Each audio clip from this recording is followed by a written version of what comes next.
महाभारत ये कहानी है धर्म और अधर्म के बीच के एक महायुद्ध की। ये गाथा है ऐसे महान वंश की जो कि प्रेम, ईर्ष्या और प्रतिशोध की आग में जलते हुए अपनी नियति को प्राप्त हुआ। महाभारत महाकाव्य की गाथा केवल एक युद्ध का वृत्तांत नहीं है, बल्कि अगर आप इसको दूसरे नजरिए से देखेंगे तो ये जीवन के गहरे दर्शन को प्रतिबिंबित करता है। महाभारत महाकाव्य की कहानी हमको ये भी प्रदर्शित करती है कि अधर्म चाहे कितना भी प्रबल क्यों ना हो जाए, लेकिन अंततः विजय जो होती है हमेशा धर्म की ही होती है। महाभारत महाकाव्य को देखने की आज के समय में दो विचारधाराएं बड़ी ही प्रचलित हो गई हैं। उनमें से पहली विचारधारा तो यह है कि आप टीवी सीरियल्स के माध्यम से फिक्शनल कहानी को देखें और उसी को सत्य समझें, और दूसरी तरफ एक रास्ता यह है कि अपने इस महाकाव्य को आप स्वयं पढ़ें और उसकी अंदर की सच्चाई को समझने का प्रयास करें। उसके हीरो कौन है उनके बारे में जानें, उनके बीच में विलन कौन थे उनके बारे में जानें। जब आप इस प्रकार का स्वयं अध्ययन करेंगे तो आपको खुद ये अंतर दिखाई दे जाएगा कि आजकल टीवी सीरियल्स में जो दिखाया जाता है और जो हमारे महाकाव्यों में लिखा है, हमारे महाकाव्यों में जो वर्णित है, उन दोनों में कितना ज्यादा अंतर पाया जाता है। वैसे तो महाभारत के अंदर बहुत सारे सूरवीरों के पराक्रम के बारे में हमको जानने को मिलता है, बहुत सारे अस्त्र शस्त्रों की जानकारी मिलती है कि कौन से अस्त्र से क्या होता था, कौन से अस्त्र से क्या होता था, किस किस महापराक्रमी पुरुष के पास में कौन कौन से अस्त्र शस्त्र थे।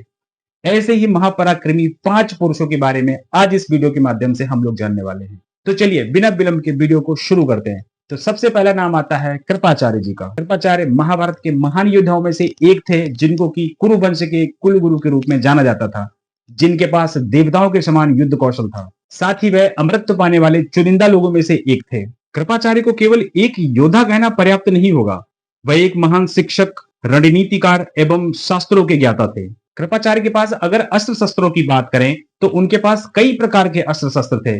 उनमें मुख्यतः ब्रह्मास्त्र था, नागास्त्र था, वायव्यास्त्र था। कृपाचार्य जी को उनकी युद्ध कला और नीतियों के कारण महाभारत के सर्वश्रेष्ठ योद्धाओं में स्थान प्राप्त हुआ और आगे चलकर यही कृपाचार्य राजा परीक्षित के कुलगुरु बने। दूसरे नंबर पे बात करते हैं अश्वत्थामा की। अश्वत्थामा गुरु द्रोणाचार्य के पुत्र थे और कौरवों की सेना के एक मुख्य योद्धा के रूप में जाने जाते थे। वह अपने पिता के समान ही कुशल योद्धा और रणनीतिकार थे। उनके बारे में कहा जाता है कि वो भगवान शिव का अंश थे। अश्वत्थामा के पास एक विशेष प्रकार की मणि थी जो कि उसके मस्तिष्क पर स्थापित थी। उस मणि के प्रभाव से अश्वत्थामा को भूख, प्यास, बीमारी, थकान आदि का अनुभव नहीं होता था। महाभारत के युद्ध में जब अश्वत्थामा को यह जानकारी मिलती है कि उसके पिता गुरु द्रोणाचार्य का धोखे से वध किया गया है, इसके बाद उसने अपने जीवन का सबसे बड़ा कुकृत्य किया, और वह कुकृत्य ये था कि उसने रात्रि के समय पांडवों के सैनिकों के शिविर पर आक्रमण किया और उसने कई हजार सैनिकों को सोते समय ही मार डाला। इसके अलावा उसने द्रौपदी के 5 पुत्रों को भी मार डाला। साथ ही उसने राजा द्रुपद का पुत्र धृष्टद्युम्न, जिसके द्वारा उसके पिता द्रोणाचार्य का वध किया गया था, उसको भी मार दिया, एवं इसके अलावा उसने शिखंडी को भी वही मार दिया। इस कुकृत्य की वजह से ही उसको आगे बहुत सारी प्रताड़नाएं झेलनी पड़ी। ये कुकृत्य करने के बाद में भी अश्वत्थामा नहीं रुका। अश्वत्थामा का जब अर्जुन के साथ युद्ध हुआ तब उसने अर्जुन के ऊपर ब्रह्मास्त्र का प्रयोग किया, लेकिन उसके साथ समस्या ये थी कि ब्रह्मास्त्र का इस्तेमाल तो वो कर सकता था, लेकिन उसको वापस लाने की विद्या ये नहीं जानता था। इसके बाद में वहां पर देवर्षि नारद और वेद व्यास के कहने पर उसने अर्जुन के पास से उसको हटाया और उत्तरा, जो कि अभिमन्यु की पत्नी थी, उसके गर्भ पर उस ब्रह्मास्त्र को चला दिया था। उस ब्रह्मास्त्र के प्रभाव से उत्तरा के गर्भ में जो बच्चा था वो मृत हो गया था, जो कि आगे चलकर भगवान श्री कृष्ण के द्वारा जीवित किया गया। उसी बच्चे को आगे चलकर राजा परीक्षित के नाम से जाना गया। इसके पश्चात पांडवों के द्वारा अश्वत्थामा के माथे पर जो मणि स्थापित थी उसको निकाल दिया गया था और भगवान श्री कृष्ण ने उसको श्राप दिया था कि तुम इसी अवस्था में, इसी घायल अवस्था में 3000 वर्ष तक इस पृथ्वी मंडल पर ऐसे ही विचरण करते रहोगे, ये घाव तुम्हारा कभी नहीं भरेगा। अब आगे बात करते हैं गुरु द्रोणाचार्य की, जिनके द्वारा कौरवों और पांडवों को शिक्षित किया गया, जिनके द्वारा अस्त्र शस्त्रों की विद्या कौरवों और पांडवों को सिखाई गई। आखिर में उन्हीं के सामने आगे चलकर अपने ही शिष्यों से गुरु द्रोणाचार्य को युद्ध करना पड़ा। महाभारत के युद्ध में गुरु द्रोणाचार्य के द्वारा ही चक्रव्यूह की रचना की गई थी, जिसमें फंसकर अभिमन्यु को वीर गति प्राप्त हुई थी। गुरु द्रोणाचार्य की खासियत यह थी कि उनके पास व्यूह रचना का एक अद्भुत गुण था, जिसको कि बहुत कम लोग ही भेज सकते थे, जो कि देवताओं के लिए भी अभेद हुआ करते थे।